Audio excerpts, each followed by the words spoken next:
welcome back to my YouTube channel.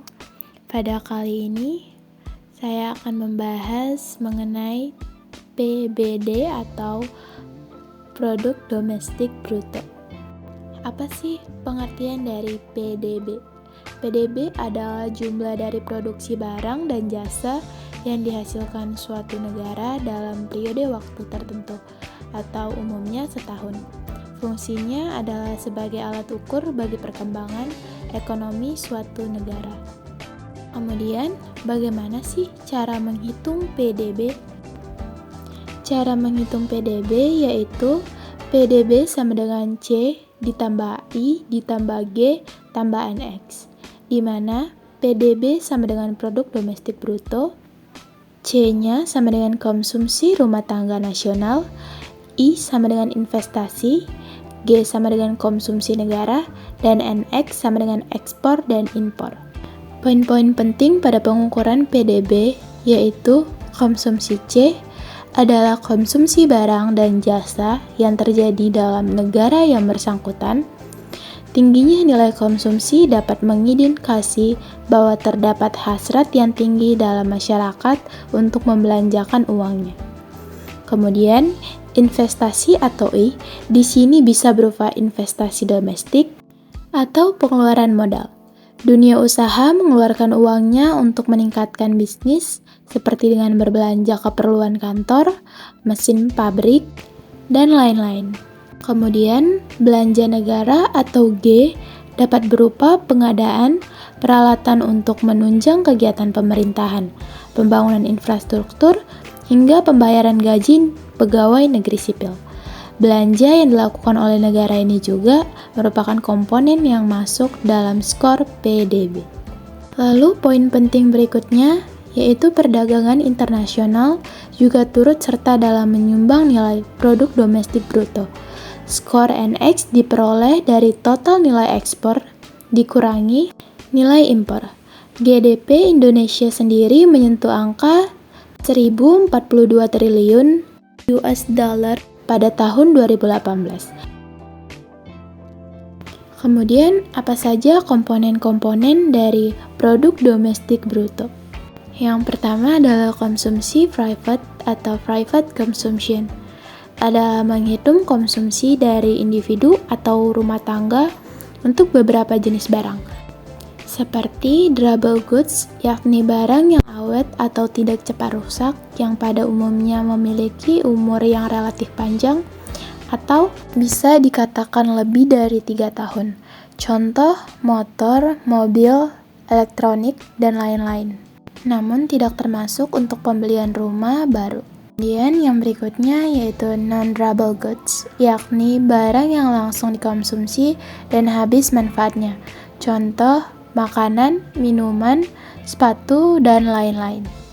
Selanjutnya komponen PBD yang berikutnya yaitu service. Service adalah konsumsi untuk jasa. Contoh, jasa dokter. Kemudian investasi atau investment, yaitu menghitung suatu pengeluaran untuk barang modal. Contoh, pembelian rumah, membangun pabrik baru, program baru, dan berbagai jenis investasi lainnya. Kemudian, pengeluaran pemerintah, yaitu menghitung semua pengeluaran yang pemerintah lakukan. Contohnya, membayar gaji PNS atau pegawai pemerintah, kemudian membeli peralatan militer, membangun jalan, dan lain-lain. Lalu, yang berikutnya adalah ekspor bersih atau net export, yaitu menghitung selisih didapat dari total ekspor yang dikurangi total impor. Kemudian, apa saja sih manfaat dari PDB? Pertama, mengukur laju pertumbuhan ekonomi nasional dengan adanya produk domestik bruto. Negara dapat mengetahui sudah sejauh mana perekonomian dalam negerinya tumbuh. Negara pun dapat menganalisis dari data yang terkait faktor manakah yang dapat dimaksimalkan dan mana yang masih perlu ditingkatkan. Kemudian manfaat yang kedua yaitu membandingkan kemajuan ekonomi antar negara. Setiap negara memiliki keunggulan dan kelemahannya sendiri-sendiri. Masalahnya, tanpa pada alat ukur, kelebihan serta kekurangan menjadi sesuatu yang sulit dibuktikan. Yang ketiga, mengetahui struktur perekonomian suatu negara. Ini juga penting karena negara bersangkutan dapat menjadikan keluaran PDB-nya sebagai bahan pengkajian terkait sektor-sektor mana saja yang harus ditingkatkan dan perlu diperbaikan. Lalu, saya akan membahas mengenai pendekatan perhitungan nasional. Besarnya pendapatan nasional berdasarkan pendekatan pendapatan dirumuskan dengan Y sama dengan R ditambah W ditambah I ditambah P, di mana tanah sewa sama dengan R atau rent, tenaga kerja upah atau gaji, W atau wage, modal bunga sama dengan I atau interest rate, kemudian skill laba P atau profit.